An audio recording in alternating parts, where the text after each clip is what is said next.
In onda Centro Ronchi. Buongiorno Francesco, a te la linea. Grazie Natalia, dalla giovanile e freschissima voce. La settimana scorsa avevamo avuto un borbottio maschile, invece siamo tornati alla piacevolezza della voce Natalia. Ora, buon sabato a tutti, buon weekend a tutti, un abbraccio come sempre particolarissimo a Tina, la nostra Tina Ghilardi, e a Matteo, il nostro Matteo Salvini, e proseguiamo nel nostro cammino per spiegare quelli che sono stati i germi di discussione, di ragionamento, argomentazione democratica più prossimi ma a noi come epoca, ma che fanno capire come si è arrivati nel bene e nel male ai giorni nostri, in particolare nel male, alla guerra, cioè non si è stati capaci di trovare un equilibrio fra i popoli tale da impedire quella che oggi è la terza guerra mondiale. È cominciato il 24 febbraio del 2022, l'abbiamo detto il giorno stesso, il giorno dopo, proprio in questa radio, ovviamente tutti a ridere, però oggi possiamo tranquillamente dire siamo nel corso della terza guerra mondiale. Come abbiamo fatto ad arrivare lì?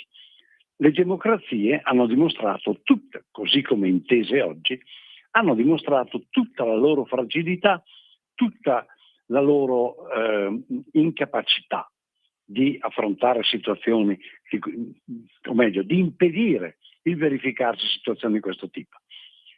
Si sono affidate a strutture, a enti, ONU, l'Unione Europea, quindi a strutture, secondo una concezione, un filone che chiamerei socialista, e l'esito è questo qua. Il potere politico, quando non è effettivamente in mano ai popoli, degenera. Affidato a enti o a strutture che non sono qualificate come politiche, cioè come espressione delle volontà popolari, scoppiano le contese, è scoppiata la terza guerra mondiale. Allora, torniamo a quel fermento enorme che è stato la fine dell'Ottocento e gli inizi del Novecento fino alla prima guerra mondiale. Risalire, Rerum Novarum in Italia è il mondo cattolico che vede il suo capo autodichiaratosi infallibile, privato delle terre sui quali ha sempre esercitato un dominio assoluto, il quale dice: senza quelle terre qui, io che sono il rappresentante di Dio in terra non riesco a esercitare a sufficienza questa rappresentanza. È qualcosa che, per carità, molti, siccome è infallibile, la pensano in quel modo, altri qualche domandina se la fanno, dicono: come è possibile una roba del genere? Il Dio che ha bisogno di 4 pietre per fare. E nel 1874 si apre l'opera, dopo che quindi il Papa ha perso tutto sotto il profilo del potere territoriale,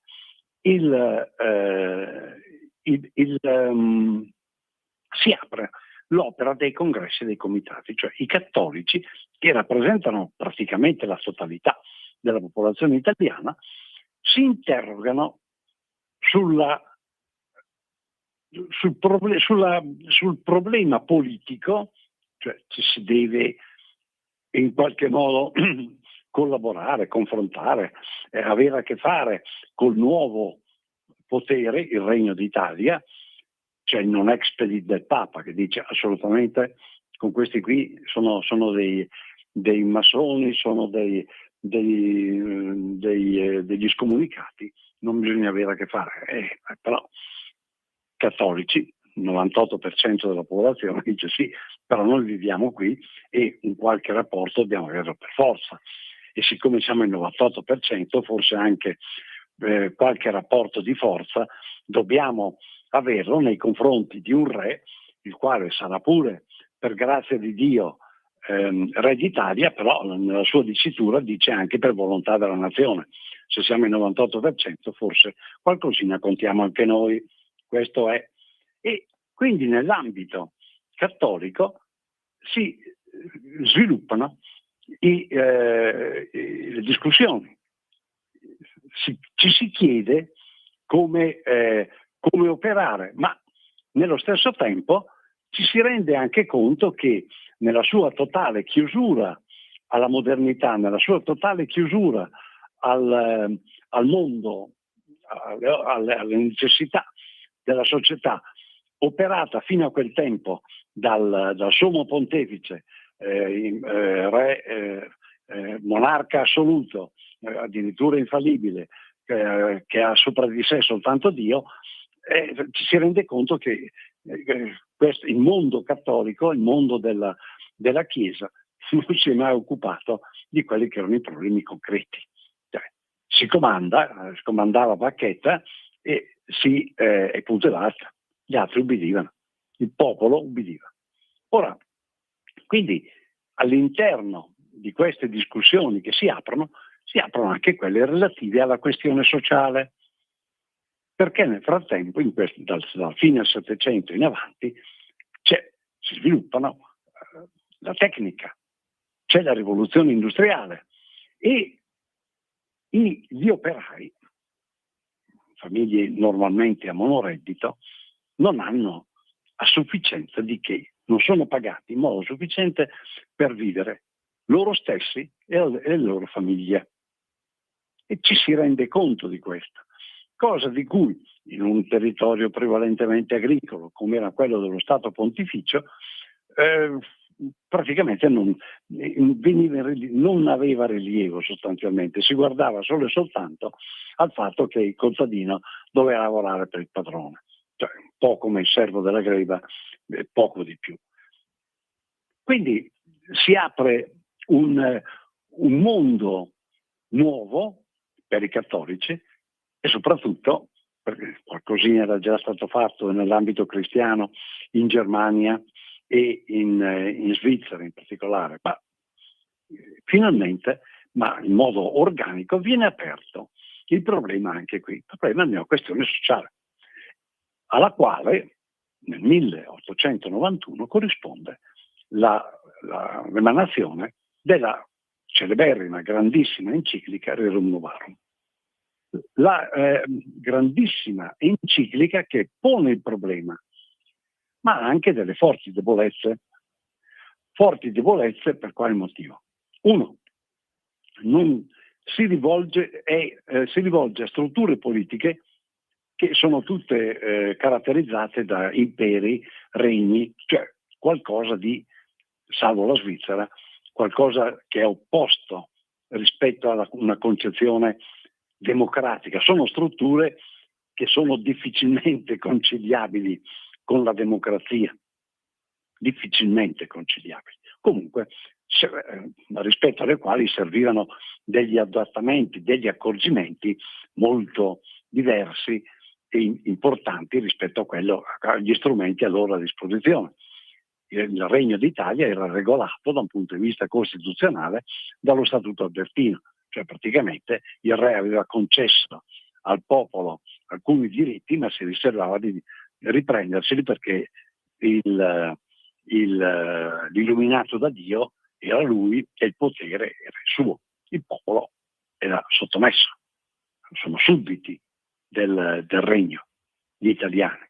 Ora, da un lato quello.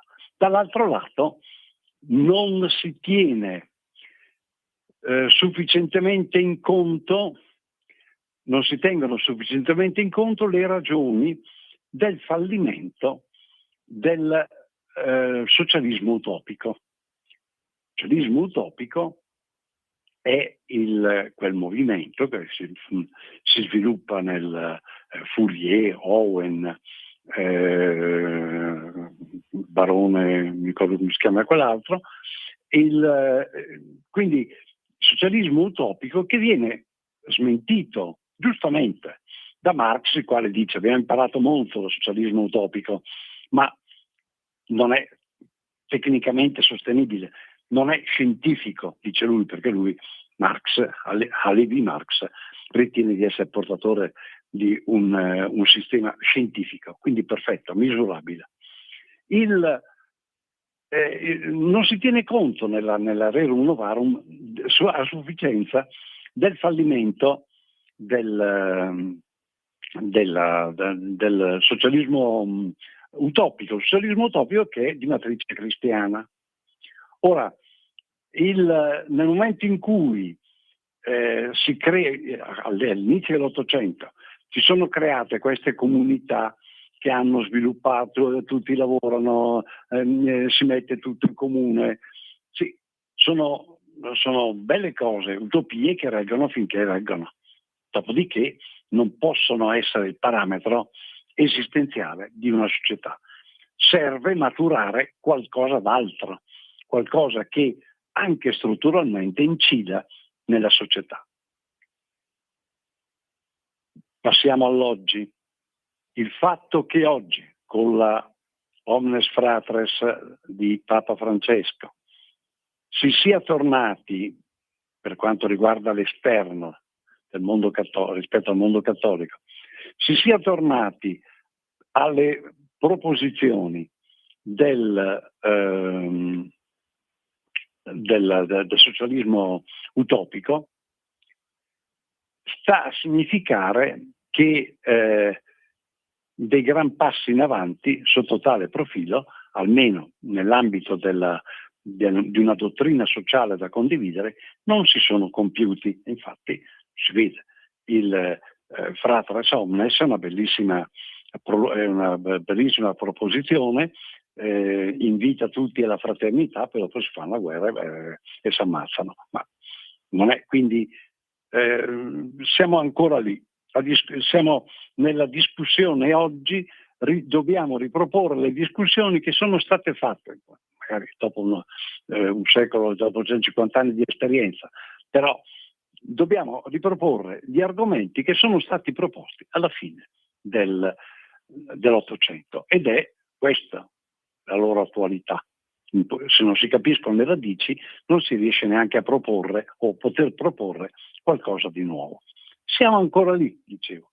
Il secondo, l'aspetto che la Rerum Novarum non riesce ad affrontare, oltre a quello, ripeto, delle strutture che sono mancanti, che non riesce ad affrontare è il fatto che, non avendo previsto ciò che stava accadendo, di fatto nella Rerum Novarum viene accettato viene accettata l'asserzione che la società è divisa in classi.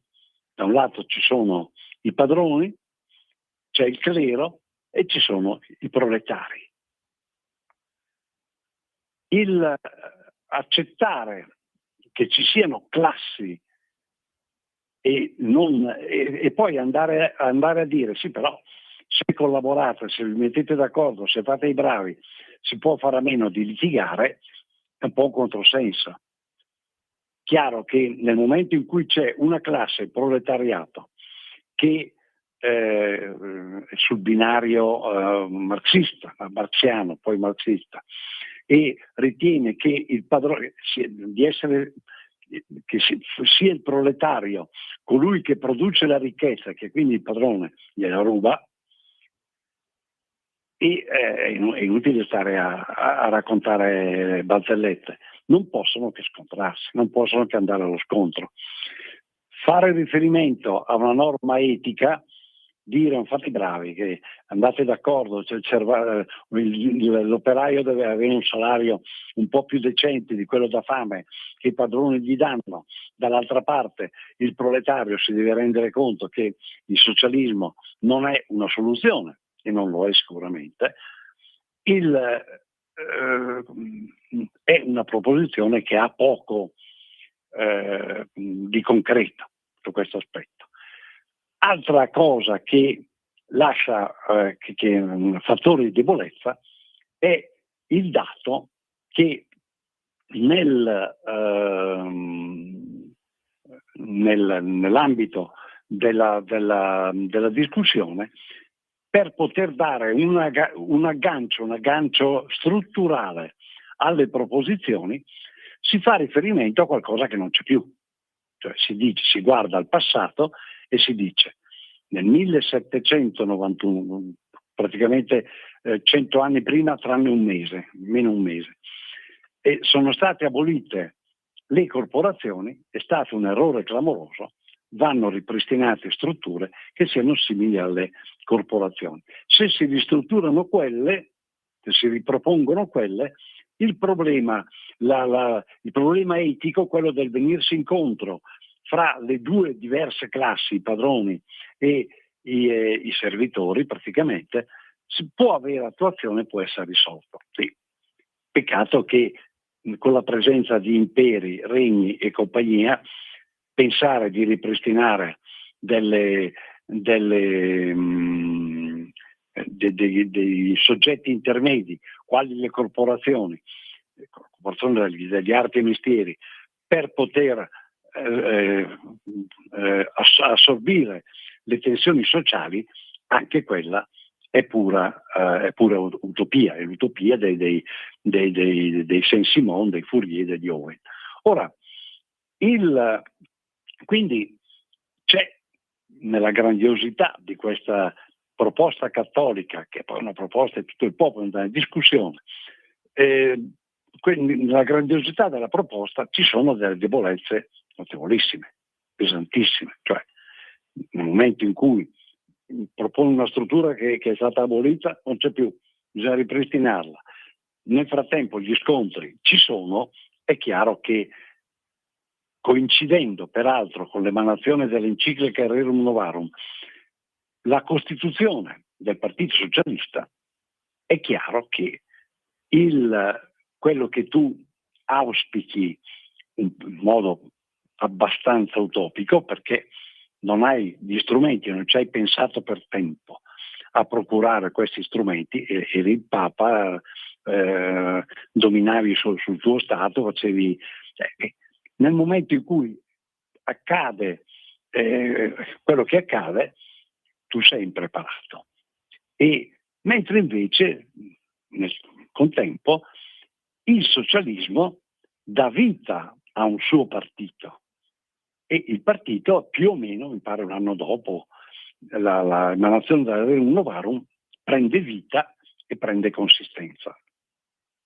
E qui sorgono due aspetti che sono abbastanza singolari.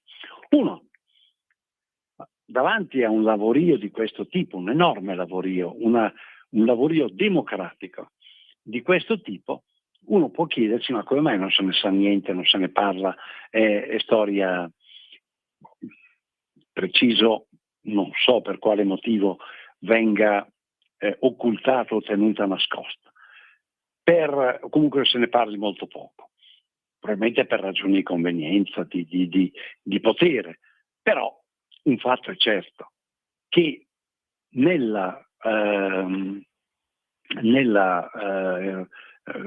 nell'opera dei congressi e dei comitati si discute ferocemente, e per la prima volta il prete, il consacrato, è sullo stesso piano del laico, e si insultano a tutto andare, si scrivono lettere di fuoco, perché l'argomento è sentito e il mondo cattolico è arretrato rispetto alla realtà.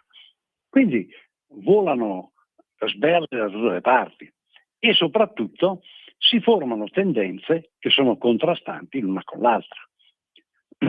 Ci sono coloro che vorrebbero che i territori, i sacri territori, fossero restituiti al Papa, perché poverino, se no non può fare rappresentante di Dio in terra, e poi è infallibile, ha emanato scomunica a tutto spiano, quindi sicuramente è così.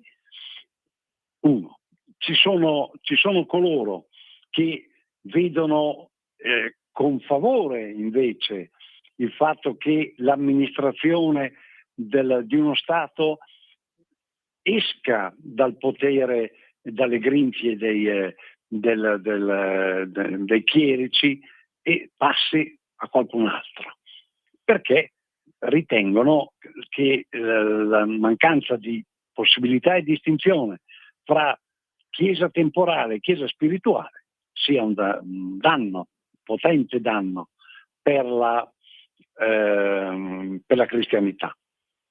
E quindi, terzo, ci sono coloro che ritengano che vadano fatte anche delle riforme di natura liturgica nei confronti del popolo, perché nel momento in cui non c'è più un potere anche politico diretto da esercitare, occorre fare in modo che il popolo di Dio abbia una sua cultura, una sua convinzione, sappia in che cosa crede, che cosa sostiene e sappia anche annunciarlo. Un po' difficile da fare, visto che all'epoca era tutto in latino e il latino era per il 90% della popolazione una specie di abracadabra in Italia, dove ancora ci sono assonanze col latino. Poi pensate ad altri paesi come la Bulgaria, che ne so, la Turchia, che hanno lingue, radici linguistiche completamente diverse, come il popolo cattolico poteva confrontarsi con il latino, che è una lingua assolutamente astrusa e avulsa rispetto alla loro cultura. Quindi ci sono quelli. E poi ci sono coloro che ritengono che il linguaggio e le modalità della Chiesa, dell'essere Chiesa, vadano completamente cambiate, e fanno riferimento diretto al socialismo, Don Romolo Murri. Quindi una discussione che crea anche una spaccatura, anzi più spaccature. E pensate alla inconciliabilità che c'è fra coloro che sostenevano che anche il linguaggio dovesse essere moderno, e per linguaggio moderno intendevano il linguaggio marxiano, il linguaggio del socialismo. Dall'altra parte a questi qui si rispondeva dicendo: guarda che il linguaggio del socialismo è il linguaggio ideologico, in questo modo introduce nella Chiesa l'ideologia, ciò che è avvenuto. Quindi la discussione ferocissima che si è sviluppata e della quale forse, proprio per la mentalità sacerdotale, coprire, sedare, non dare scandalo, vorrebbe la favola di questa grandissima epoca, di questo momento cruciale, non solo per la vita della Chiesa italiana, ma soprattutto per il formarsi di una coscienza popolare e democratica in Italia. Se ne sa molto poco e se ne parla molto poco, perché io sfido chiunque, qualunque studente, se dovessi chiedere di questi avvenimenti fra la fine del secolo dell'Ottocento e l'inizio del Novecento, lo sviluppo culturale, l'esplosione culturale che c'è stata, nessuno saprebbe dirmi assolutamente niente. Io ho anche un vantaggio su questo profilo, perché mio nonno faceva parte dell'equipe, diciamo, di Monsignor Radin Tedeschi, che è stato il grande innovatore e che ha portato avanti le opere derivanti sulla base dei ragionamenti derivanti dalla enciclica Rerum Novarum, e quindi quelle storie qui, per sentito dire in famiglia, per riportato in famiglia, forse le conosco meglio, ma Ciò non toglie che siano fondamentali e importantissime. Quello che è importante rilevare è una cosa. Anche nel mondo cattolico si dice, e accidenti, i partiti qui sono due. Uno il liberale, quello per il mercato dei padroni sostanzialmente, l'altro il socialista che ritiene che il padrone sia dei ladri e bisogna portargli via la ricchezza. Se vogliamo far valere una terza via, un terzo tracciato di idee, serve anche per i cattolici un loro partito. Ed è qui dove nasce il partito, nasce l'idea del Partito Popolare di Don Sturzo, che all'interno della Chiesa stessa viene ostacolata o approvata per ragioni che andremo a raccontare, a sviluppare a partire da sabato prossimo. Cioè, nasce proprio da questa considerazione.